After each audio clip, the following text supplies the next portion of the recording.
From every battlefront of World War II, an endless flow of photographs and motion picture film reported history in the making to the American people.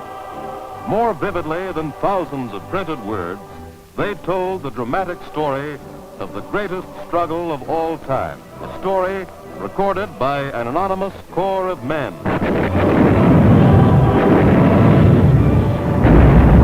The combat photographers, fighting men whose only weapons in the front lines of battle were their cameras.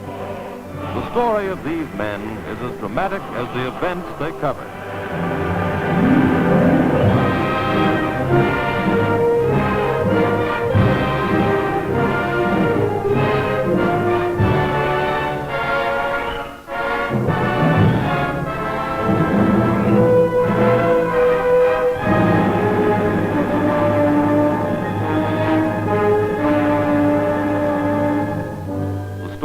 Combat cameraman began long before Pearl Harbor. Then he was the civilian news photographer, telling headline stories in pictures.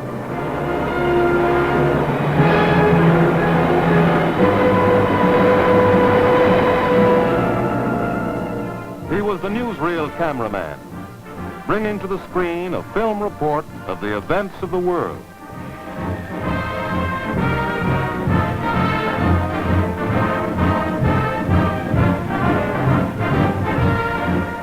He was the Hollywood cameraman, whose skill as a craftsman put him at the top of his profession.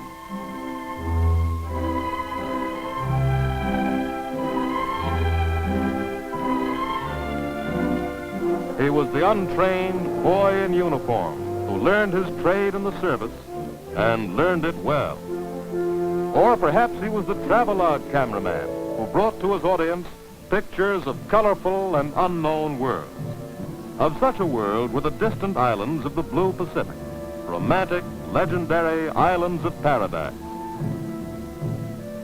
Here, with their picturesque customs, lived a happy, carefree people, the brown-skinned races of the southern seas.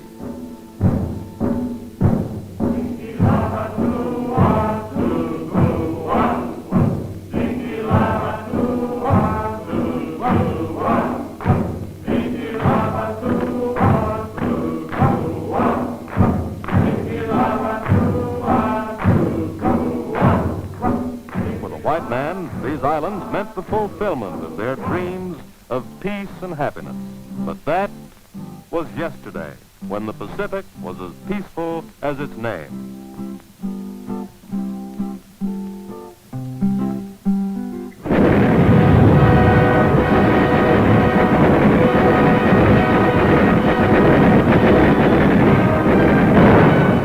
Yes, this was the peaceful Pacific. But now, with our country at war, the civilian photographer joined ranks with service cameramen. All became soldiers, sailors, Marines, or Coast Guardsmen.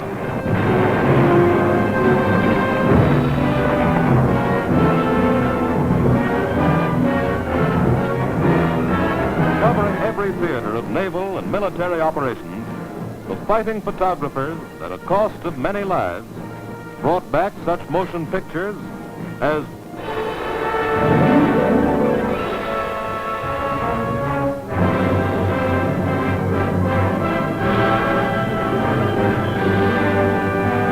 and these were only a few of the great film documents of the combat cameraman. Yes, we brought back the pictures, all right. And we lived every scene in those pictures, too. As Coast Guard cameramen, we saw it over and over again. From Guadalcanal to Guam, the shell-shattered towns and villages. The homeless, helpless people, still numb from shock and their long suffering under the Jap invader. People whose only crime had been the desire to live their own peaceful way of life. The youngsters were always the same, curious but still scared. We used our best pidgin English, showed them a kind of friendship they had never known before.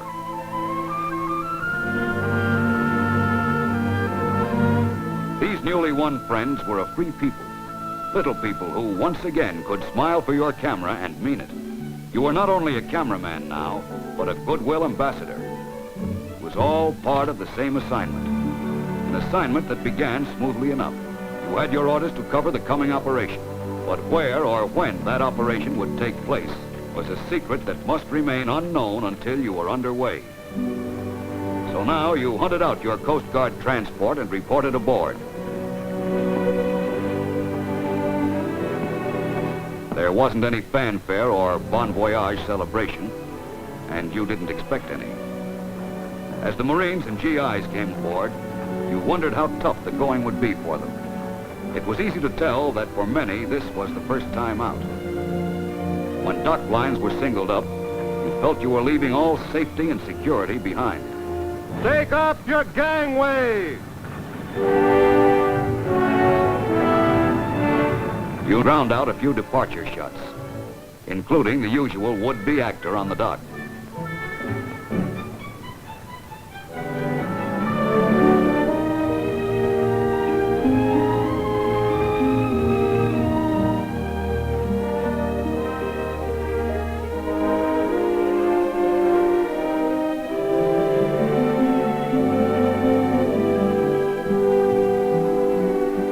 Once the ship had cleared the harbor and taken her convoy position, your camera work really began. At first, it was almost routine. Background material that you'd need later to fill out the complete story. During those first few days at sea, you shot the overall pattern of the convoy's progress, using the ships and sea as a background for your GI actors.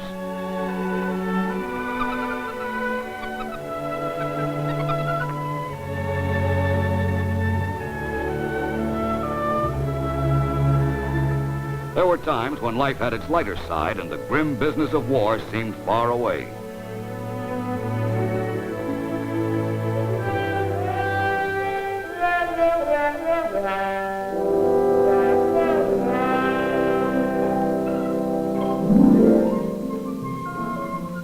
Sometimes it was the unexpected that brightened the scene, like Peggy's new family.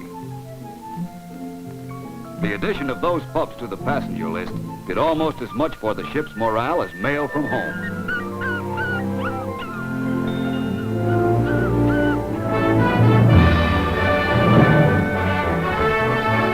As each day brought the convoy closer to its objective, tension tightened among both officers and men.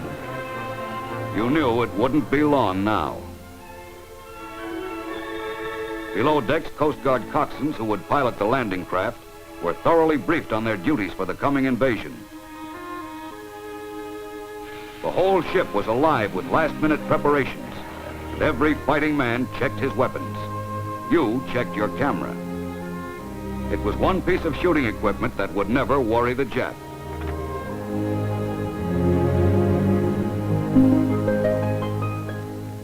During the little time left, you relaxed when you could.